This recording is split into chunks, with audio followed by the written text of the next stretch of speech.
Welcome to another episode of Wits and Weights. Ashley Carlotta is joining me on the show today. We're going to talk about a very important topic that I think affects just about everyone to some extent, and that is emotional eating. As a certified accountability health coach, Ashley has helped or held hundreds of clients accountable to eating well and exercising consistently while living in moderation and practicing mindfulness. She's the founder of Better Health by Accountability, where she coaches men and women all over the world. Ashley believes that daily accountability support is key to reaching your health and wellness goals. Ashley's coaching provides daily communication, check ins, guidance, and continuous reminders, and her clients find success with her direct, no excuses, fun loving style. Ashley, I'm really excited you are here. I want to learn a lot about emotional eating and accountability support, and I want to thank you for coming on the show. Yay. Thanks, Philip, for having me. Awesome. So, why don't we just set up that story about emotional eating from your personal experience? I understand that from a young age, you struggled with using food as a coping mechanism and then eventually learned to eat more mindfully and intuitively. So, walk us through your backstory. What got you here? What you learned along the way about that topic, especially that inspired you to help others? Yeah. When I was 6 years old, it's funny, one of my kindergarten friends just actually sent me a video. She was watching old videos.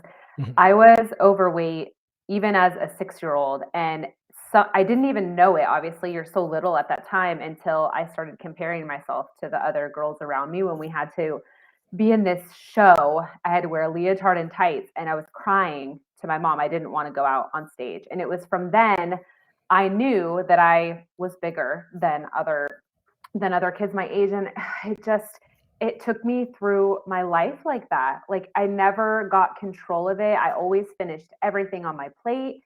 In my teens, I would watch my peers and I would almost want to try to copy what they were doing. Like, for example, if we were at Taco Bell, it's like they would have like a taco. And I was not just having a taco, I was having a taco and a burrito and maybe some of those churro thingies and maybe nachos. Like, food was my comfort. And I didn't even know that that was a thing, right? Like, emotional eating wasn't even a term that anyone Mhm. ever used. I had boyfriends that would make comments. I had one boyfriend tell me, aren't girlfriends like supposed to be skinny? We had been Oh, in an argument. I know. geez, that's I know. terrible. Things that you don't think some would come out of somebody's mouth, but it did. So into my 20s, I had just accepted that I was an overweight person. This was my lifestyle. I didn't know how to control it. I had gotten married, and our hobby essentially was like going to breweries and eating the crap food and having beers. And that was fun. That's what we did on the weekends. And it wasn't until after I had my second child, I have three now, but after I had my second child, I was done. I was done with the yo-yo dieting. I was done just restricting, and then going back to my old ways. I had done it so many times. I had tried the Slim Fast, Jenny Craig, Weight Watchers, like all of the things. And I knew that I could lose weight that way if I wanted to, but I didn't want to gain it back this time. So I just started asking people questions, like friends around me. Like I had to start getting really vulnerable about what it was that was going on. And I realized that I hadn't really even opened up to anybody about the fact that I overeat, that I emotionally eat in the evenings, that I drink too much, right? These were all coping mechanisms for me when I was feeling stressed or tired or sad, even happy. Let's go out and eat more food. No portion control whatsoever. And so I started running actually.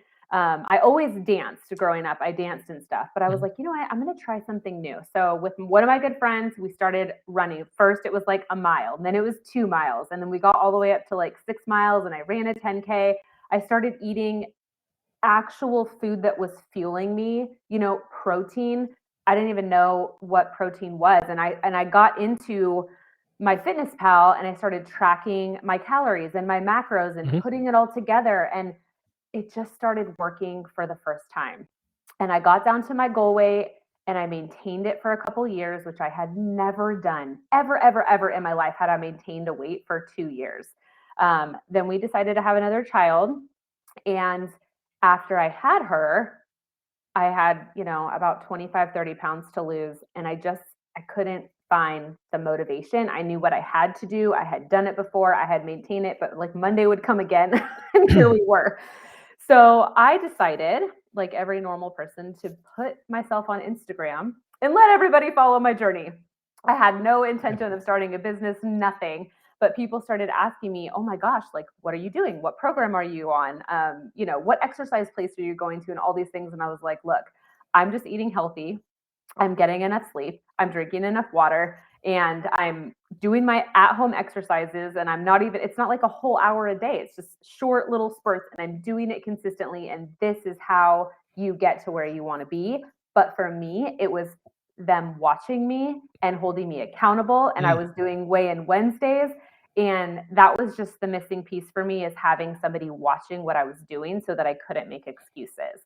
And from that, I had people asking if I could help them. And I realized that it's so much more than just dieting. I mean, anybody can diet, right? But it's mhm, more working on the mindset that comes with that. Why do you want this? Why are you eating more than you need to eat? Why are you having more than the portion size that you need? Why are you going and having 8 cookies instead of two, sitting down, enjoying them?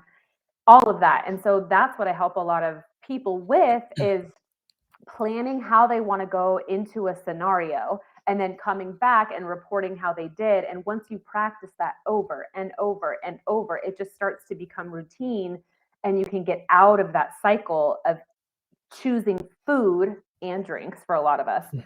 to make yourself feel better. And that's where I am today. It formed into a business. I did taxes and accounting for 12 years and never thought I would be here, but it just goes to show that they can take the ugly and, use it for good, Yeah. that God can do that. Ashley, I mean, thank you for sharing the whole story there. There's so many like keywords and themes and philosophies in there that I love, that I want to like pick out because, I know this is the root of why you do what you do today with accountability. So, starting from that epiphany you had where you finally got things to work for the first time, and it was at that time, it sounds like it was a knowledge and awareness thing before you even get to the accountability part. How important would you say that is, and how many people don't even know what to do before we even get to, hey, I know what to do and now I need help getting there? Yeah, I feel like you do have to come to the point of just hitting a wall and saying, I don't want to live this way anymore, because the feelings around it and the things that I would say to myself, I was beating myself up. And so it did. I think it took like just listening to some mindset things around it. At the time, it was around my business and stuff, in my tax profession and stuff. And I realized your thoughts matter. And if I'm waking up every morning saying, "Ashley, you're a failure. Ashley, you look disgusting. Ashley, why do you eat so much? Your pants don't fit." And you say that over and over and over. And I do think you have to get to the point to saying, "You know what, Ashley, you can do this. You have a choice.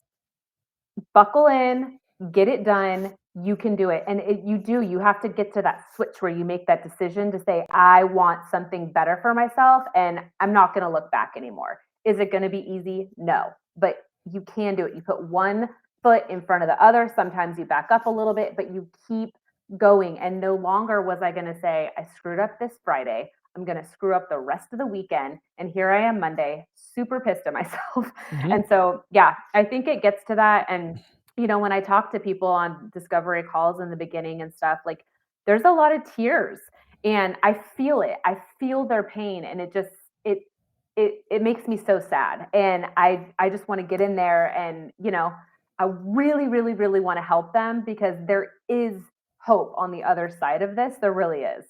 Yeah. Yeah, yeah, that is so true. I think the majority of people that reach out, once you dig into that deeper level of what you talked about earlier, the why, right?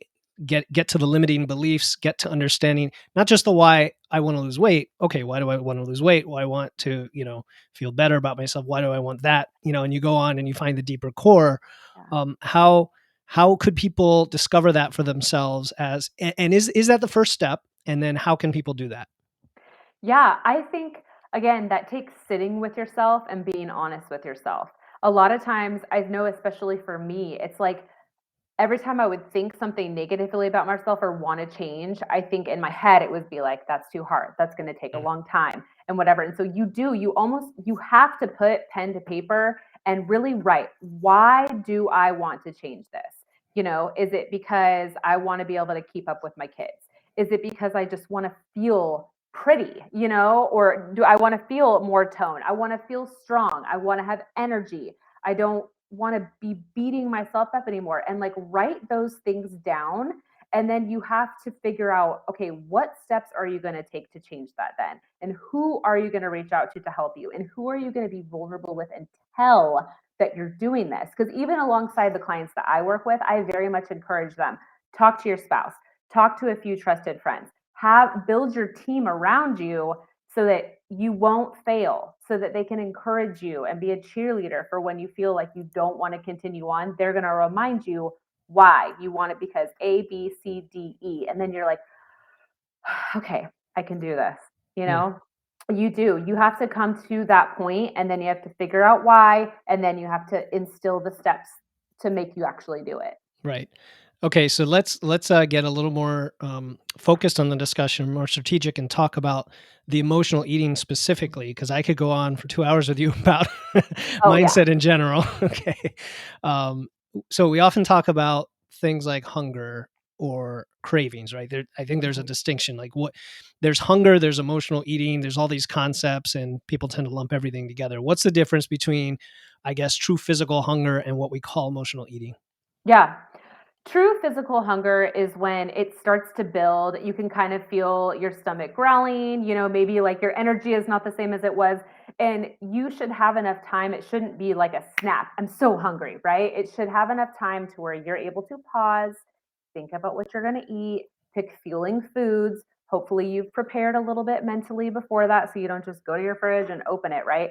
Physical hunger is not based on emotion. It's like, I am hungry and I need to eat. Emotional hunger can even happen when you're not even hungry. It can Mhm, literally just be you trying to make yourself feel better in whatever situation that you're in. It also could be boredom too.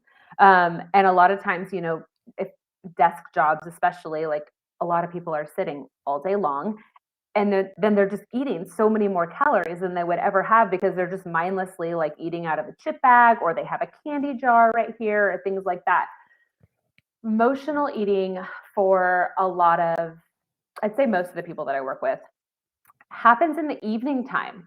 It's mm, almost like they're tired, they're exhausted from the day, maybe they're stressed out from the day. And sometimes I know a lot of the moms that I work with too, it's like you want to reward yourself for like a mhm, long day, right? And it can snowball. It can start with like, okay, well, I'm going to treat myself. I'm going to have like a bowl of popcorn. And then it's like, oh, there's a piece of cake left. Like, I'm going to mhm, have that. And then maybe I'm going to have a glass of wine, or maybe I'm yep, going to make some hot chocolate. And if a lot of times you just need to go to bed. It's really what right, you right, need to do, and then it can also be loneliness. Like, and I just remember back, like sitting in my apartment, like, maybe a boyfriend broke up with me or whatever. And I would just go to town. I would just eat whatever was in sight to make me feel better. And so there is no satisfaction when you're eating like that. When you are hungry and you eat a meal and you've had proper macros and all that stuff, you feel satisfied. With emotional hunger, you don't ever feel like you've had enough mm. because there is really nothing that's going to fill you up. You keep trying to fill your cup up, and then afterwards, you don't feel good. You feel like crap because then you've just done the same thing that you wanted to stop for all these Right. years and months and days, right? So those are the main differences. And I do feel that having somebody over your shoulder when you're going through that and when you're first starting to work through that is so necessary because we can just break, promises to ourselves all Of across the course, board. yeah. There's a big roadblock there. There's a lot of momentum you have to get over, right? There's a Yeah. huge amount of friction there. So you covered a lot of the mechanisms, I guess, behind emotional eating, many of which are internal. Are there external reasons, like Yeah. the obesogenic environment, Western society, our food supply, how we were raised? Like, what about those? Some of those things? Yeah, absolutely. I mean, when we have like endless supplies of food around here, right? And I Hmm. feel like even our kids, our poor kids, we we need to be on top of it because any activity they go to, there is candy and sweets and crap anywhere they go, right? So there's that. There's the temptations of just having all that around you. But then there's also, we're not getting enough sleep as a Mhm. society. Most of us don't go to bed on time, get up, feel good, right? And a lot of us are not hydrating enough. And so a lot of times you'll think you're hungry when you're not even really hungry, you're just dehydrated.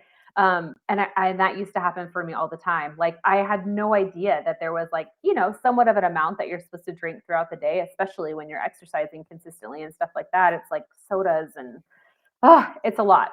So there are all these other factors. And then there's also making sure that, self-care, it's like that phrase self-care, right? And like you can roll your eyes to it. And it doesn't need to be like going in to get a massage or something Mhm. like that, but it's pausing and make sure that you've done something for yourself that sparks joy for you, right? That could even be listening to a podcast right now while you're driving home. You know what I mean? It could be anything like that to where you feel like you've been able to relax and think. Because a lot of times we're not thinking and we've just been so bombarded with everything and then you get home and you still get back on your computer and you just haven't taken time for yourself. Mhm. And I think especially as busy professionals, even entrepreneurs, right? Like there's always something that could be done. There's always a reason why you could just go to a drive-through and skip your workout or whatever. Like for me, I could just go and go and go and work and work and work, but I know that that's against what I teach. And so you have to make things a priority for you. And I feel like that's where a lot of things it just gets hard because people are not prioritizing these things. Therefore, they're emotionally overwhelmed Okay. and they're eating more. No, that's great. There's a lot there. Like you mentioned hydration. So, and I've heard it said, that hunger is sometimes thirst, right, in disguise.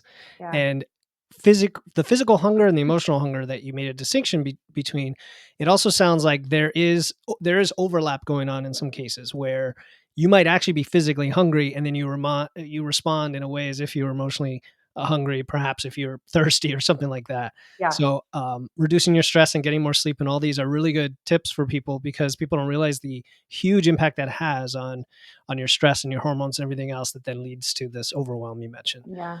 So, I mean, can we actually eliminate emotional eating itself, or is that just an abstract concept? And what we're trying to do is work around that end result. Like we're not trying to fix ourselves so much. We're trying to maybe take control and Mhm. find appropriate ways to plan and manage our lives, knowing that that will happen. What's Yeah. your take on that? Oh, it's something that I have to work on every single day. Mhm. Absolutely. Yeah. And I can feel it sometimes coming on too. Like sometimes in the evenings, it's like I'll have dinner and it's almost as if I'm wanting to eat more just to eat. But it goes back to what I said. It's just like you're just wanting to make yourself feel better in a lot of ways if you've had a crappy day, like your car broke down, like all these things. And you're wanting to do that so that you're forgetting about what's going around you in your life. Like that's never going to go away. It does get easier the more that you practice pausing and asking yourself, okay, am I physically hungry? Okay, no. Then why am I thinking about this? And is there something else that I can do instead? Do I need some alone time? Do I need to get away from my children for a little bit? Do I need to go outside and walk around the block? Do I need to call a friend and talk about how I'm feeling instead of opening up and getting an ice cream bar out of the fridge? Because I promise you, you're going to eat that in like 2 minutes and Mhm. then you're just going to be on to the next thing. So, yeah, it's one of those things that I promise you, you can overcome. And there are going to be setbacks as you start on your journey. You're not just going to be able to snap and fix this issue, Yep. especially if it's something that you've been doing your entire life. Like, I mean, I had 30 years of doing this. I mean, obviously, it stemmed from even just like a young kid, like I would always finish all of my food. I sometimes, like, looking back, I would eat just as much as my dad would during that Right. time, Just ingrained in you. You had to do that. Yeah. Yeah, yeah. So you're right. It's just one of those things that you're always going to have to work at bit by bit. And some days are going to be easier than others. And there's going to be times in your life when it's a lot harder than Mhm. other times. Yeah, we have to acknowledge that and allow for it. It sounds like, and just continue. I always like to say, every day's a reset, right? Whatever happened yesterday, it's in the past, doesn't matter. Yeah, I love that. It's a reset. So, like one specific example, you mentioned the ice cream bar in the freezer. Is one possible technique to just not have that in the house, or is abstinence sometimes backfire? Yeah, abstinence can backfire. In the beginning, usually with my clients, I tell them I don't necessarily want you to clean everything out of your fridge because I want you to be able to practice eating when you're hungry and giving yourself a treat when you feel that it's necessary. Because I come from very much of a moderation approach because as soon as you restrict, you will not stick to what you're doing. I'm Yes. really big on that. Now, if you know, for example, that Doritos are like a trigger, right? Like you eat one Dorito and you can't stop. And like seriously, Pringles, I will say for me, especially, and I really don't keep that stuff in the house that much because it really is true. If I see it and let's say I'm thirsty and I haven't had lunch yet or something, as soon as you have one Pringle, it is really hard to stop. So for those things specifically, I am. I gotta say the food industry designs it that way, Ashley. Okay, it's the cylinder. You're like, it's just the right amount. They're super light and crispy. Like, Yeah, and yeah, they're salty and they're yeah, so good. So in those cases, yeah, I don't necessarily think that that's something that you should keep in your house if it's mhm, going to be something that triggers you time and time again. But for the most part, like if a neighbor, delivers some brownies, right? Like I don't necessarily want you to just go throw them in the trash, right, right? But have one, enjoy it if that's your thing. Again, if you really like it, I want you to try it. If it's something that you could care less about, don't waste your calories on eating some like cranberry roll bar Danish thing that you're like, I don't even like that. yeah, Yeah, but you have to yeah. set yourself up to succeed and you can't have a bunch of crap all over the house, especially when you're getting started and you're trying to be good because you're just going to see it, see it, see it, see it. And so it's more about replacing and adding Listen, in drinking more water, yeah. adding in more fruits, adding in more vegetables. And then when you're adding all of those good things in and making sure you're getting enough protein, you're not going to be craving all the stuff that you're used to having before. You're just going to be in such a better mindset all the way around. You're just speaking right to my heart there, Ashley. Like we're aligned on all this totally. It's exactly exactly the way I would say it too. It's so great. The idea of replacing, we're not restricting, we're not eliminating, we're putting in the things we need to serve our goals. If we need protein, if we need fiber, we're hungry, we might need fiber. Okay, it's not going to leave room for the Coke, or whatever. Yeah. Yeah. So all that's good strategies. People need to listen to this a few times to really soak it all in. What about, so there's an aspect of emotional eating, at least my clients deal with all the time, if you could even call it that. And that is, their day-to-day routine is locked down, but then they go out on the weekends, right? They go to a party, they go traveling for vacation, and things are out of whack, and they are met with all sorts of new foods, Mhm. lots of foods, maybe a buffet. How does somebody thoughtfully and mindfully plan for those? And especially if you're in like a fat loss phase, right, where you're trying to keep Yeah. your calories lower. Yeah. That is a fantastic question. And that's something that I work with a lot. Hmm.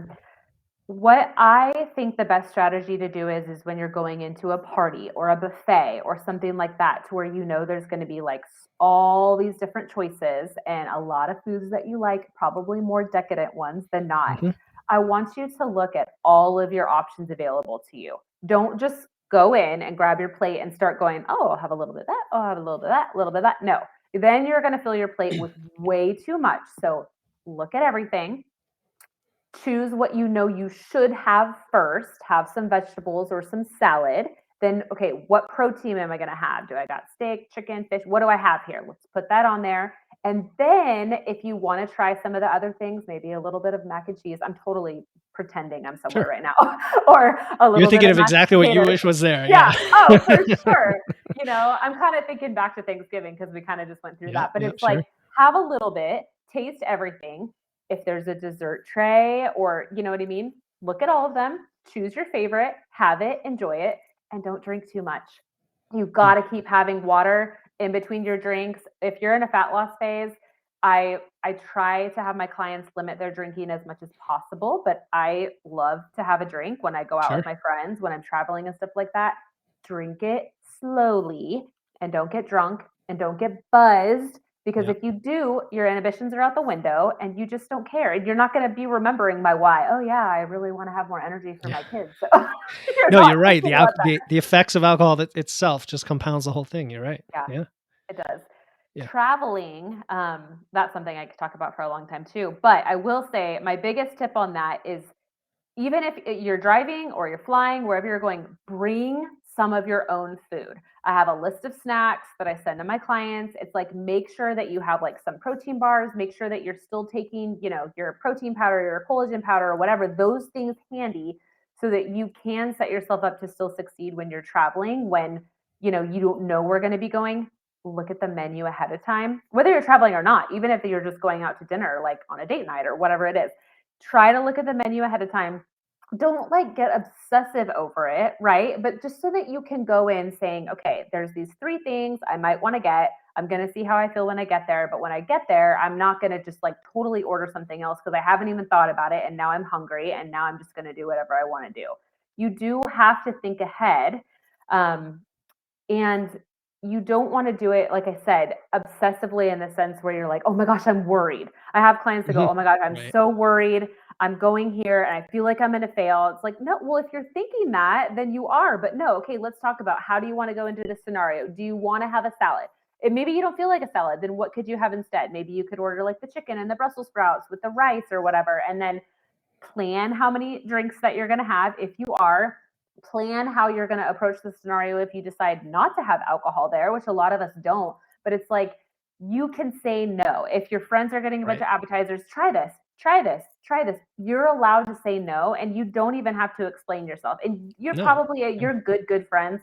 They're probably going to pick at you a little bit, like, I mean, and then there's going to be the ones that totally respect you, but there's going to be a lot of them that are like, oh, come on, you're fine. You're fine the way you are. Come on, have a meatball or whatever, Peer or have pressure. another Yeah. drink. Come on. Yeah.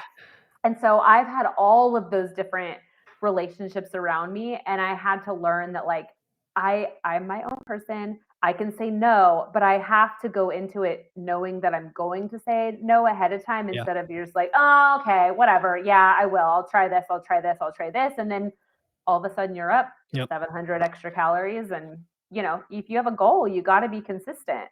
Yeah, yeah, and in that scenario, there's something I heard a long time ago where the way you say it, you can say, "I choose not to have that," instead of "I can't have it." Right? A lot of people are Yes. on dieting and say, "Oh, I can't have that." No, no, it's I just choose not to have that. Yeah. I'm gonna have this instead. Okay, so you said a lot of great stuff there too. One was about limiting your alcohol, for example. One of my clients has struggled with that, and one thing we're trying is keeping an index card with her that like reminds her she has 2 drinks limit so that when she's had that first drink and the buzz is coming out, it's like, okay, I got one more, right? Yeah. Yeah. So Well, to that though, and I sometimes say limit too, but yeah, you're allowing yourself to yes, have two allowing drinks yourself instead to. of not That's having right. any. So Right. this is actually like This a is your privilege allowance that and you it's can tick off. fun. Yeah, yeah, Yeah, it's exactly. not, but yes, but at the same time, it is a limit too. But Yeah. it's how you think about it.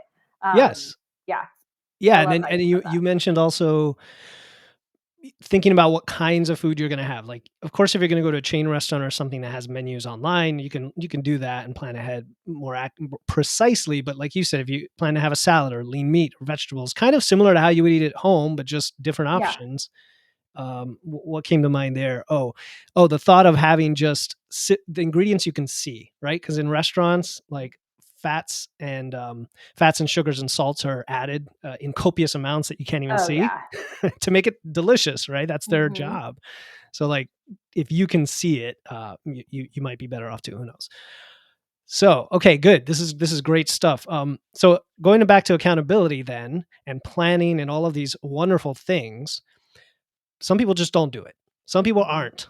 They aren't accountable. So why not? Why don't they plan ahead? And knowing this, even if after they listen to your podcast, most people are not going to do that now. Yeah. Why is Yeah. that?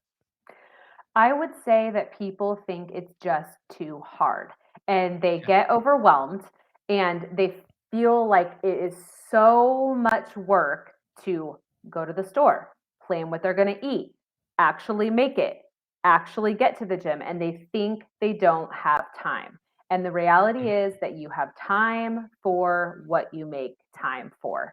And if it's important to you, you will do it. And so a lot of times I do have clients that come to me that say, I know exactly what I need to do. I know exactly what I need to do, but I need somebody to hold my hand and I need somebody watching me, essentially knocking the Mhm. cookie out of my hand, you know? And I always tell them, like, when we get off our first call, I'm like, look, this is a partnership. So I can't make you do it, right? But it is going to be a lot easier for you to not make the excuses to yourself when you know that you have to report to somebody else.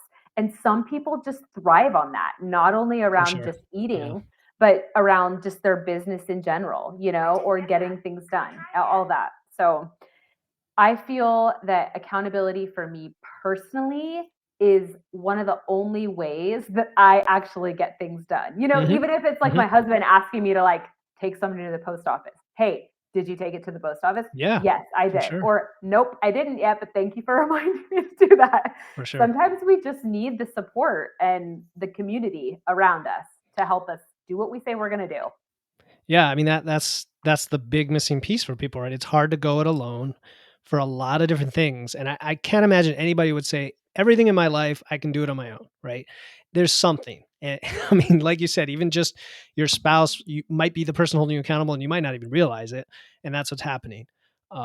So having that support structure, having the family member or coach is definitely important.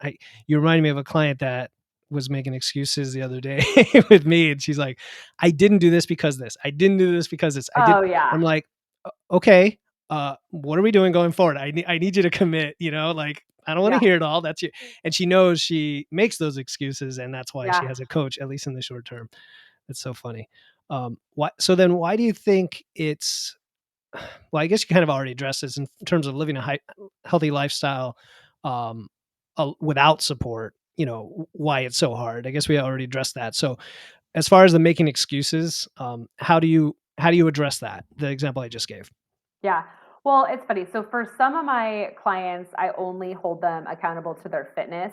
So I have a fitness Mhm. one, a Okay. nutrition and fitness, and then I have a nutrition only because some of my clients are like over exercises to the point where I'm Mhm. like, you need to tone it down a little bit. But so my clients specifically with fitness, it's so funny. Like they'll say, well, I couldn't because this happened and then this and then this and then this. And Mhm. it's like, okay, great. So you have a 30-minute workout to get done. So are you going to stay up later tonight or are Yep. you going to get up earlier the next day Exactly. or where are you going to fit this in?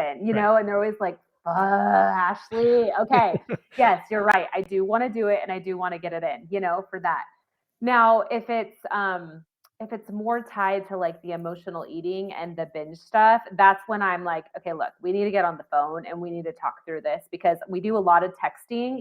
I do a Right. lot of check-ins and nudges and making sure they're on Of a course. schedule and all this stuff. But you do need to talk to somebody through that. If they've had like a really bad day, they'll say, Ashley, like I totally blew it today, and Mhm. a lot of times that's because they weren't texting me their food like they're supposed to Mhm. be. They were Sure. totally ignoring me and they were in their sorrows or whatever it was. And so we do need to hop on a call. And like you said, I love the reset. Like we are we're not starting over. We're Right. just, we're restarting again. We're We're we're continuing. getting We're going. Well, continuing the yes, plan. thank you. Yeah. Thank you. Yeah. We are continuing. Nothing happened. We're not going to look back. Like we are just going to have a really good day today. Right. And again, a lot of times we have to talk through what happened to make you go off the Right. The rails root cause yesterday. analysis there. Mhm. Yeah. Yeah. And a lot of times they know once we talk through it, it's like, well, I got a call from the doctor, and then my kid's teacher emailed me, and then this, and then they were just so overwhelmed in the moment. So yeah, it's just again, it goes back to that having that support and having somebody to talk to about it because usually like when we tell ourselves that we're going to start eating better or eat well or go on this diet or take sugar out or whatever it is, I mean, that lasts not long at all if you're just only accountable to yourself because nobody's checking in on you to see how Yeah. you're doing. And I think we need that. Yeah, and the idea that the accountability being the right type of accountability, something came to my mind. Sometimes some of these fitness apps people use, or I should say, the food tracking apps. I'm not going to name names, but they're often built off the idea that if you screw up, you get called out for it and try to make it up the next day, right? And I Yes. think you know what I'm saying, and that can be detrimental too. Because I've had clients say, Well, I went over by 1,000 calories, so I'm gonna just eat 700 calories today and make up for it. Aren't you proud of it? So And I'm like, no, no, wrong. no, no, no, no, no, don't do that again. It's a reset. We continue the Yeah, plan as if it didn't happen. yeah. Just execute today to the plan. Yeah, you don't punish Yeah, yourself right. for doing bad. Yeah. And that's where we get into it because if you punish yourself and you only eat 700 calories in that one day, what do you think is going to happen to you the next day? Yeah, Ugh, yeah, you're gonna it's not rebound. good. Yeah. Yep. Okay, so here's a kind of flipping the scenario completely, maybe a fresh look at things. If I'm taking a client or you're taking a client through a muscle building phase, I assume you have clients that are eating to gain and gain muscle, not just fat loss clients. Is that right? Yes. Once in a while. Most of the time, Okay. though, mine are wanting to lose. Okay. I don't know if this will be relevant or not because like my big focus is strength and muscle building Okay. here. Yeah. But let's say they've learned a lot of these things that you are teaching and talking about, planning ahead, being accountable. And now they have a lot of calories they have to hit every day to gain weight, and they know Yeah. about fiber and they're eating really well in their diet and they're eating well at Yeah. maintenance. Now they have to gain weight, so they They might get actually start scared. adding some treats, some Yeah. snacks, Yeah. ultra processed food. Is Right. it like the mirror image because we're now doing it, or is it a little bit more acceptable because we're trying to get enough calories? You know what I mean? Like what's your take on Yeah. that? Well, I think a lot of my clients, when I am trying to get them to eat more, they're so scared to eat more, Mm, and I always preface it by saying, I'm not meaning that you need to go eat more crap or just calories in general. We need to really get you to hit your protein goals if your mm, goal is to build muscle. We need to make sure that you are having enough carbs. Stop restricting so much, yeah. But yes, that doesn't mean McDonald's carbs. That just Mhm. means like more food in general. And you do, and I'm sure you recommend this to your clients as well, but you kind of have to do it in gradual because if you're all of a sudden like, okay, I want you to eat a Oh thousand yeah. more calories, they're like, oh shit, how do I I don't know how to do Exactly. How do that, I do that? you know? But I'm gonna yeah, go ice cream. sometimes Yeah. they do. They'll be like, "Well, I mean, I have like 300 more today, so maybe I'll do this and that." And like we've said, in moderation, that's fine. But no, not Right. every day are you supposed to just like have more ice cream now to get where you to get all your Yeah. calories in. Yeah, it's interesting because I think about this all the time. It's not really a symmetrical problem because it's more of a logistical thing on the way up, right? Than necessarily an emotional. Assuming you've addressed the emotional stuff. Obviously, if you have somebody with a lot of issues, and then you're like, now let's also eat a lot of calories, that could be it could be a problem.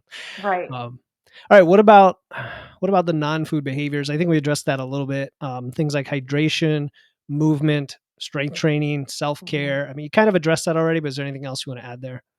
Yeah, strength training is big, and I'm personally getting into liking it a little bit more, but I used to just do cardio. I danced and I Mhm. did like these dance cardio classes and I would go running and I would do Orange Theory workouts, which some of those are good. They do have strength training in there, but it's a lot of just like running and rowing and all the things. Mhm. And Endurance, yeah. strength training is so important. If you are listening to this, you need to. And that doesn't mean that you're going to be a bodybuilder, and that doesn't mean that you need to go out and buy all these things. Like, you just need a few things to be successful at doing it, and you need to be consistent with it.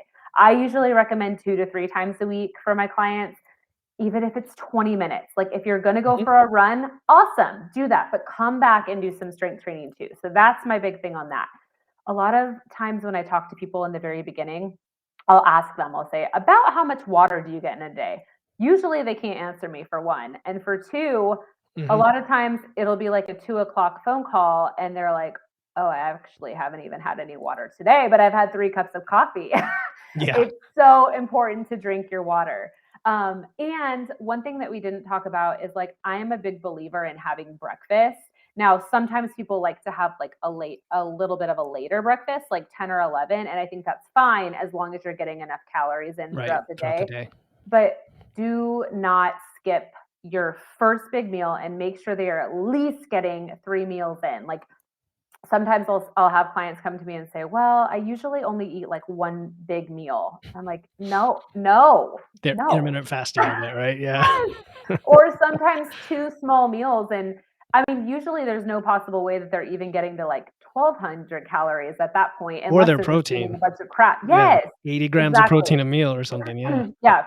And so people will come to me in the beginning and say, "Well, I mean, I'm just not hungry in the morning." And I'm like, "Look, if you are fueling your body well and you're exercising consistently, you should start to feel hungry in the morning, and it should be within about 2 hours of waking up. Like otherwise, you're essentially fasting even longer than what breakfast is, you're Mhm. breaking the fast in the morning. And I think 12 hours is important, 12 to 14 hours, but not really more than that. And so Mhm. that's something I'm big on addressing. And I'll be like, all right, it's 10 o'clock. Like, I haven't seen your breakfast yet. Oh, okay. Like, they're just not used to it. What are the other things that we talked about? Sleep. I know we all roll our eyes because, yeah, we could all probably use a little bit more sleep. Mhm. I know even me personally, it's like I get the kids down to bed. My older one, he's like staying up later now. So it's like he wants to talk to me until 9:30 at night. And it's like, dude, I just I want 2 hours to myself. But I know for me, if I don't go to bed by 11, when I wake up, it's just not gonna be good. Right. And then the cravings start. All of those things trigger when you haven't had Mhm. enough sleep, They're all and related. you're just not thinking as well either. And so even thinking about like, oh, well, what am I going to make for dinner tonight? Like that just feels so overwhelming because you're exhausted and you can only focus on one thing at a time. So sleep is so important. It is, and it's funny you mentioned sleep because I also that's one thing I struggle with, that to get, like, even 7 hours, and I'm telling all my clients they need a lot of sleep, but it is funny how being a coach is a good form of accountability It because is. you're just like, "I need to set a example for my It clients." is. I can Yeah, never stop being a coach now because yeah. I'll You're not want dependent to on get. being a coach, yeah, Yes. I'm like, how can I tell yeah, my clients to do this or remind them to doing that if I'm right. not doing it? So you got to practice what you preach. Alright, one more thing, and then I'll get to my last couple of questions is about strength training. So I'm definitely all about the holistic, or I should say whole body wellness that you talk about here, where everything is important.